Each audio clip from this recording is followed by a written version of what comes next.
Well, I wanted to talk a little bit about Star Trek in the modern age, and I think that really encompasses the 2009 Star Trek film, the all three of those in that trilogy, and then the subsequent TV shows that we got out of it. So, as Wellibers and I were alluding to at the beginning of this conversation, there's a schism. There are fans who feel like, if you're not watching Picard, Cisco, and Janeway, if you're not in that school of Star Trek thought, you're not a real fan. And all this Discovery stuff from there on is kind of crap. And then there's some of us who can kind of live with it. My own personal philosophy about it is that, guys, it's all canon. We really need to get past the idea that you can selectively say that pieces of officially published Star Trek are not canon. But my summary for the modern age, or the thesis around it, is we started off in 2009 with a bang. I think the first Star Trek film that J.J. Abrams put out was pretty good, right? I wouldn't say the greatest Uh, Star Trek film. I would Um, I would agree with that. It was maybe also because we hadn't had Star Trek new content in a while. right, Uh, right, but but but that movie was banging. It was from start to finish. I wouldn't call it perfect by any means, but it paid homage to Star Trek as it was before, and in a modern way. My point is always, if you stick to what Star Trek did in the 90s, which was fine for the era back then, it wouldn't work anymore today. That right. was actually a problem with Enterprise. Besides the fact they yeah they went they took the uniforms off a little bit too much, but that wouldn't work anymore today. It wasn't. It is hasn't doesn't have the speed, the pacing that sits well with modern day viewers. We Right. have been spoiled, so they needed to how say Star Wars it up a bit. Upgrade the Uh, formula. and but it remained Trek. Um, It did. and I think it was a good start to this timeline. it was. I mean, I think Abrams, who I'm not a huge fan of as a filmmaker, inadvertently made a really great Star Trek film. I think he's really good at sort of coming in and sort of kickstarting a franchise, and then he goes back to wherever it is he goes to deal with his curly hair. Um, that being said, a lot of great elements out of that first film. The destruction of Romulus, in the classic Star Trek tradition, an ecological disaster on a planetary scale. The red matter, great concepts in it. Nero, fantastic villain. I was like, okay, we just got the kick in the pants we needed in 2009, and he keeps it kinetic. He keeps it moving. Star Trek. It's a lot less cerebral than what you might have seen. It's for that Y generation that we needed to pull in to make Star Trek viable. Now, Into Darkness, we could go on forever talking about these films, but just quick summation here. We get to Into Darkness. It feels a bit gratuitous. Great actors, great performances. RoboCop comes back. Who doesn't love Peter Weller in a villain role? But the whole thing with Khan, it definitely tugging on the heartstrings of a Star Trek fan. It's like, yeah, we got to do Khan, right? How you could ever presume to even attempt to remake the Wrath of Khan in some type of this was like a copy of a copy of a copy of the Wrath of Khan, but I digress. And then Beyond, I thought, was a perfectly serviceable Star Trek film. A nice way to sort of end the trilogy. Big adventure, again, pretty bombastic in the Abrams template, but it felt right, and it was a nice touch for them to go back to the Enterprise days and sort of allude to the, spoilers. You know what? I'm not going to spoil it. Anyone who wants to check out the trilogy who hasn't, you should, because it's a nice introduction to Star Trek, as it were. Yeah. But once we get to the TV shows, Wellibers, I mean, how are you feeling about them? I first want to say that Star Trek Into Darkness shouldn't have been made, in my opinion. It's a rehash of the Wrath of Khan and not as good by any means. Beyond, however, is probably in my top 4 or 5 favorite Star Trek movies. Nice. And I will tell you why, because it actually feels a lot like Trek. The first time I had very low expectations going in. That first trailer, I think everybody who is a fan remembers that first trailer for Beyond and was horrified by it. And was very worried going into this movie. And Anton Yelchin dying, Leonard Nimoy dying. Right. I was really worried when I went to see but it was a very big surprise to me how good it actually was, and it actually felt like a very big Star Trek episode show from whatever show you want. So I really like Beyond, and I will die on that hill if I need to. The shows. I can only, and now I'm gonna rant a bit. I can only watch Discovery because that's on Netflix in my country.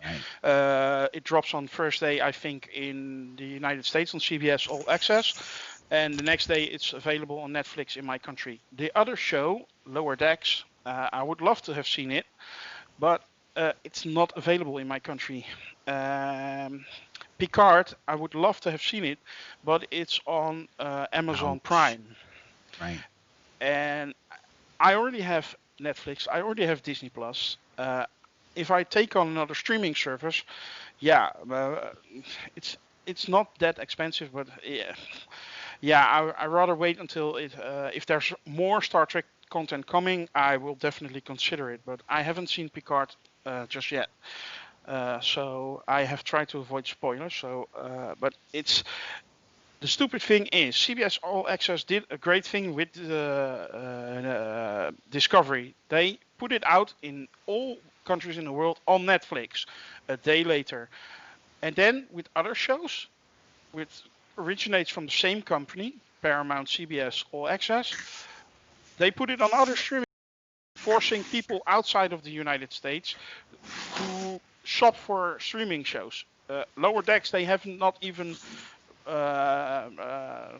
put out in in my country yet. It makes me crazy. That being said, Discovery. I like the show a lot. I'm one of the few old Star Trek fans who doesn't mind Discovery so much because that is very much important to me. The search for humanity. That being said, I can understand why people may be upset with it, because while Star Trek has always been political and has always been about that utopian, almost socialist society, they really hit you over the head with it. And there are some very important track elements missing. It's a bit the Michael Burnham show instead of an ensemble show. They have fixed that a little bit in season 2. But then they do the opening for season 3, and it's Michael Burnham. The There's show. There's books and that's it. So there is that those essential track elements are missing. However, I was totally blown away by the season opening last Friday for season 3 of Star Trek Discovery. The last 5 to 10 minutes at the space station. I don't know if anyone has seen it, but don't spoil me. I haven't seen it. Oh, well then I won't spoil it to you. But that gave me goosebumps and tears, and actually got. If you look on Twitter, the most people are raving about this opening for season 3. So The jump into the future they make is the best thing that has happened to Discovery, where the critique on season 1 was corrected for the most part in season 2, retconned even, and not in the most delicate, subtle way. But season 3 feels like a new beginning, and it may save this show from and maybe even get back some of the old fandom. Wow. Arch, I was really impressed with it. So that's what I can tell you about the new era right now from the top of my head. So Lord Deathman, if you have more, or Arch, you had something? Yeah, I don't want to interject a lot here. I just wanted you, like, you can, Deathman, you can follow up on that. I just wanted part of that to be like kind of maybe defining what Discovery is. I'm a big Star Trek idiot, so I don't really know what the unique take or how you would define what Discovery is as a series. So if you can kind of like sure sell me on that a little bit. I think I can. Well, first, you always have to put a Star Trek show into the timeline, and Discovery takes place 10 years prior to the first 5-year mission with Kirk. Okay. So you're looking at an era that's only a decade prior to Kirk and his team going out in the Enterprise.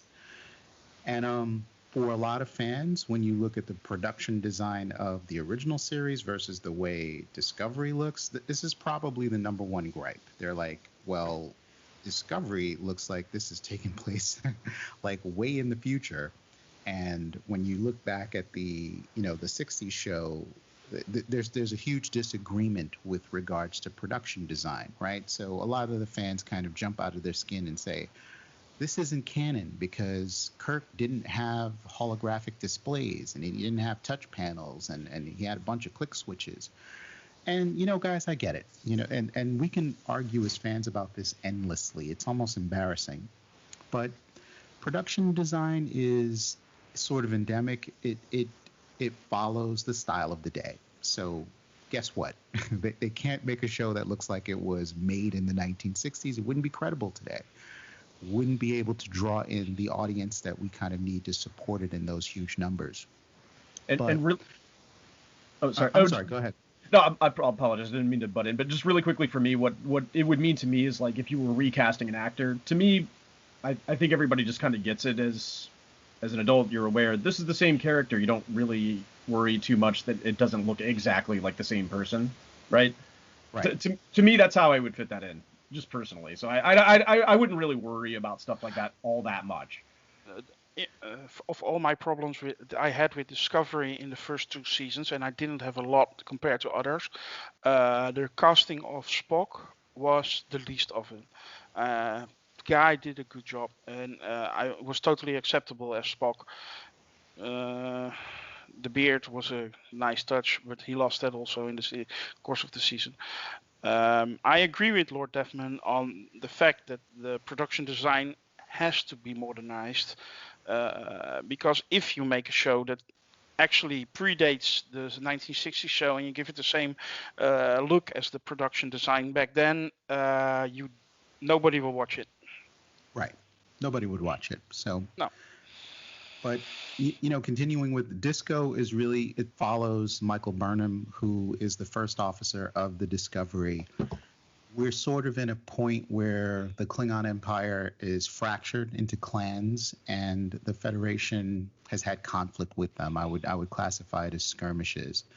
So you're seeing a Federation that is sort of on the brink of war, trying to find diplomatic solutions, and Michael Burnham, as a first officer, is kind of on the front lines. Her captain, Georgia Philippa, is supporting character. So this show is very different for a Star Trek show in that it doesn't, the captain isn't the center of attention, but you have Michael Burnham, who a little bit of a spoiler here, she loses that rank of first officer and kind of becomes a generic sort of specialist outside of the command structure. My whole take on Disco is I love it. It's Star Trek. It feels right. I mean, is it perfect? No. There's a lot of focus on the Michael Burnham character. There's a lot of placating audiences as far as diversity goes. Not that that's ever a bad thing, but you don't want to overdo it to the point where it's sort of undercutting your drama. Yeah, Star Trek has always been diverse. I mean, Always. they put a black woman on the bridge in the 1960s, which was a shocker. I mean, back then. I mean, Captain Kirk kissing a black woman on the show was a shocker back then. So it's Star Trek has always been like this, showing us how the world should or could look. I wouldn't say should, because then you get into a political discussion, but could look, and if it would be healthier if it did. They leave that always up to the viewer to decide. I guess if you were a conservative in the 1960s, you would not have liked these kind of elements in Star Trek as much. But then there's always the space western side of it, so you can always enjoy it. So I don't mind pushing diversity into a show. What Disco did a little bit, it almost turned into a ship of the Valkyrie, and the men that were on the show were gay, which I also don't mind. I mean, gay people exist, but yeah, it's there are also straight males in the world, and luckily for us, otherwise humanity would go extinct. I do feel that they went a little bit too much overboard with that. However, I cannot fault them, because that's basically Star Trek. Well, and you're right. And thank you for recentering me on that, Wellibers, because honestly, I have no problems with diversity. And Deathman wants to say that on the record. It's not the diversity within the show. I love seeing, women in charge. I don't mind seeing a lot of people of different races, different backgrounds, ethnicities, religions. Not a problem for me, because that is really at the heart of Star Trek. I think what goes wrong with Disco is that they like to pat themselves on the back for doing it. A lot of the chatter that you'll hear around Disco is, yeah, we had a gay couple brushing their teeth in their quarters in a very special scene, right? And I'm like, all right. When I was coming up with Star Trek and you saw diversity, it was seamlessly woven into the Star Trek experience. We didn't. Again, we got there, guys. This isn't a big deal, but since we're in such a contentious political climate, it feels like they keep asking for a cookie. Yeah. Whereas old Star Trek, vintage Star Trek didn't really have to do that as much. Exactly. Star Trek, if you look at Deep Space Nine or you look at Voyager, it feels just normal, and everything feels normal. They don't make a big deal about it. It's just there, and it exists, and it's the way it should be. And with Disco, they do tend to go like, "Hey, look at us." Right. All those women, all those gays, all those, and no worries. Don't get me wrong. I have absolutely no problem with that. But you don't need to put it as an announcement. Sorry, I get worked up about this. You don't have to put it as a sort of announcement in front of every episode. And it almost feels like that. Right. But I want to turn to Biz for a second, if you guys don't mind. He's been fairly quiet on all of this. How are you feeling about Star Trek in the modern age? In the modern age, what did you exactly mean when? I'll put this to Wellibers. What did you mean when they Star Wars'd it up?